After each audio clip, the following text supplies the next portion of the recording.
Hey guys, before this video starts, I would really appreciate it if you would take the time to fill out a channel survey I've pinned in the comment section. Your input will go a very long way in helping me improve my channel and the content you'd want to see going forward.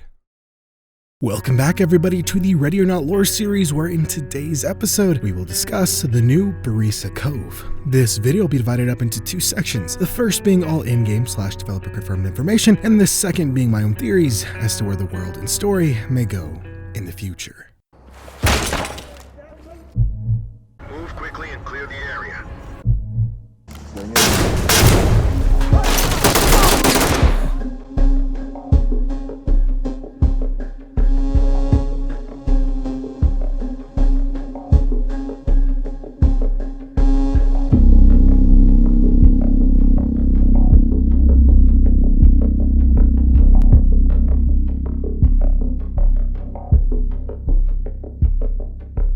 A group calling themselves the Left Behind is taking matters into their own hands by attempting to kill a politician responsible for a budget cut proposal to the already undersupported Veterans Affairs Medical Center in Los Sueños. Suspects on site are the varied members of the domestic terrorist group known as the Left Behind. The suspects are likely veterans who have served in combat roles over the last 30 years. They are well trained and well armed. The Left Behind is holed up in a luxury apartment complex, and because of that, there are many civilians on site. First, we have Lori Bauer, a famous producer and musician, David Svarlin, a former Navy officer, and Barbara and Eric Penshaw. With that, let's listen to the 911 call and the briefing. 911, this call is being recorded. What is your emergency? We need the police. Someone just killed the senator. I'm sorry, sir. Can you repeat that? We need the police. I'm at Memorial Park. Someone just shot Senator Fremont. Okay, sir, thank you. Can I take your name? Carlos. Thanks, Carlos. You said someone has been shot. Was there a dispute or...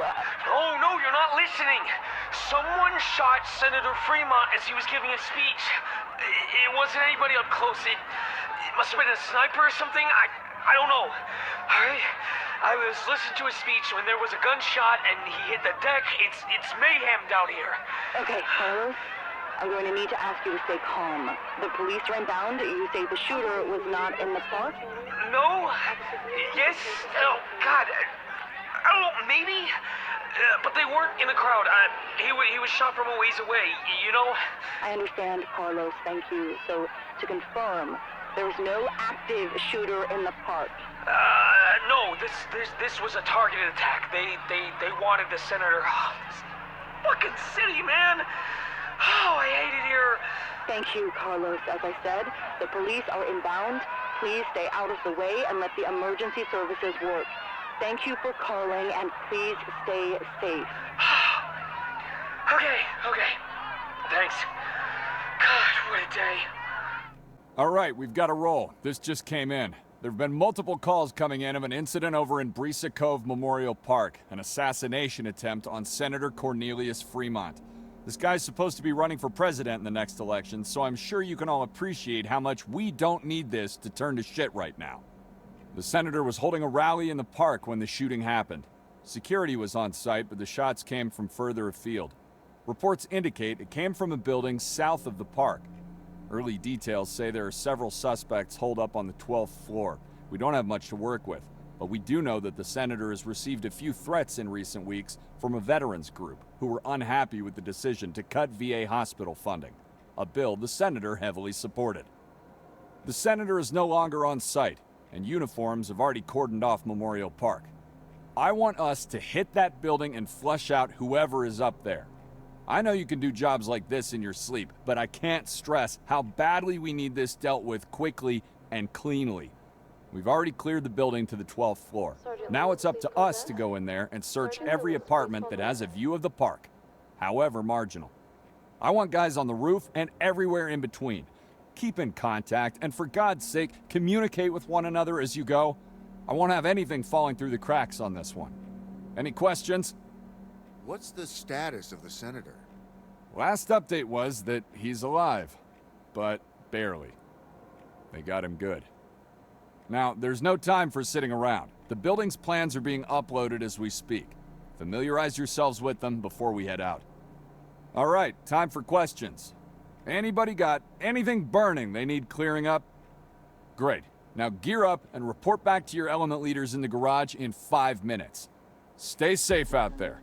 So despite what it appears to look like on the ground, Senator Cornelius Fremont is actually still alive and is in critical condition. We also learn that Fremont plans on running for president during the next election cycle, which further explains why the Left Behind felt like they need to take him out now. If they were to wait too long, the window of opportunity to take him out would shrink as his security only grows. Other than that, it's basically what we already know. Arriving on scene, we really don't see anything new. Everything, as far as I can tell, is exactly the same except for a handful of varied character models. I swept the map twice and even S-ranked it in the process, and yeah, couldn't find anything of note that I didn't discuss before. The steamy tryst is still going on, there's still that messy divorce, and our Lord and Savior Francisco Laguna is still on Lower Bower's wall. So with nothing else to discuss, let's just move on to the evidence. First, we have a laser rangefinder used by the Left Behind shooters to target Senator Fremont during his Brisa Cove Memorial Park campaign. Next is the Left Behind's plan of attack. It's an aerial photograph of the Brisa Cove Memorial Park area with a clear plan for when Fremont and his team will be campaigning, along with times and the best window for an attack. It appears to include a backup plan in case the primary plan fails, highlighting the route his motorcade will head towards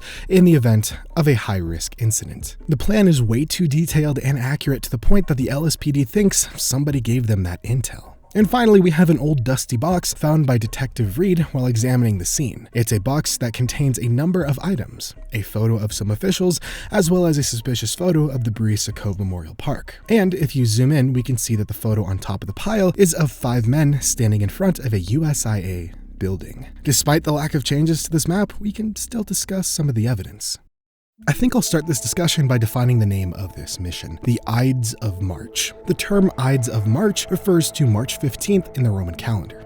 The Ides of March is most famously associated with the assassination of Julius Caesar in 44 BCE. Caesar was warned by a soothsayer to beware of the Ides of March, a warning that he famously ignored. On March 15th, Caesar was assassinated by a group of Roman senators led by Brutus and Cassius, an event that had profound implications for the history of Rome, leading to the end of the Roman Republic and the rise of the Roman Empire. The phrase "beware the Ides of March" has become synonymous with a sense of foreboding and impending doom, largely due to its use in Shakespeare's Julius Caesar. So in the Ready or Not context, Fremont is this Caesar figure. He was likely warned of the dangers that may come if he were to give his speech in Los Sueños. He ignored it and then was almost assassinated in the process. However, unlike Rome, I don't think Fremont's death would have resulted in drastic implications for the United States. I think since he survived, it now will. As I said, Caesar's death brought about an end to the Roman Republic and the rise of the Roman Empire, but that was not the only reason for its fall. The fall of the Roman Republic was driven by social inequality, political corruption, and the rise of powerful military leaders. The transition from republic to empire involved the centralization of power, the end of internal strife through autocratic rule,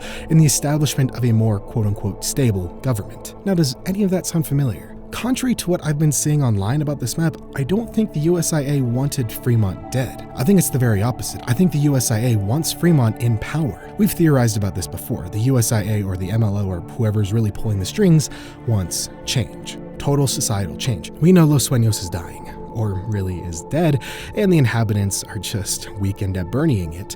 But corruption, poverty, and crime is on the rise. People are disappearing, drugs are flooding the streets, and cults are murdering people. Whatever the city has been trying to do just doesn't work. Everything that caused Rome to fall is happening in Los Sueños, if not the entire United States in this universe. The puppeteers want drastic change, and I suspect Fremont is their puppet for drastic change. But this then begs the question, if the USIA didn't assist the Left Behind and provide them with intel on where to go and where he'll be, then who did? I think it's Gerard Scott. Timeline-wise, the Sullivan Slope raid takes place August 20th, 2025. This map takes place on October 1st, 2025, so it's well within reason to believe that Gerard provided them with intel on Fremont. If we go back to his conspiracy board, we can find sticky notes asking about the veterans funding cut that says Senator Fremont against the vets, Brisa Cove 2C ? We also find a flyer about a protest against the bill, as well as newspapers that say, "All prepare for march against Fremont," and "March won't stop Fremont." So Gerard was clearly keeping keeping tabs on this growing situation. So perhaps Fremont is aligned with the USIA, either knowingly or unknowingly brainwashed. Gerard, trying to track down all of the USIA assets, knew this and gave someone within the Left Behind all this information on the dangers of Fremont. I imagine it's this Johnson character, as the name of the USIA evidence is called Johnson's Personal Effects. And unless I'm forgetting someone, I don't know who this Johnson is. So let's say Johnson is the leader of this Left Behind chapter, or at least one of the leaders, and Gerard contacted him before the rally. Maybe the Left Behind had no plans of killing Fremont. They only wanted to make a demonstration against him. But after Gerard gave him the evidence, including the images of the USIA, it turned their protest into an assassination. What once was just a bill that needed to be stopped turned into a corrupt and dangerous politician that needed to be eliminated for the sake of the Republic.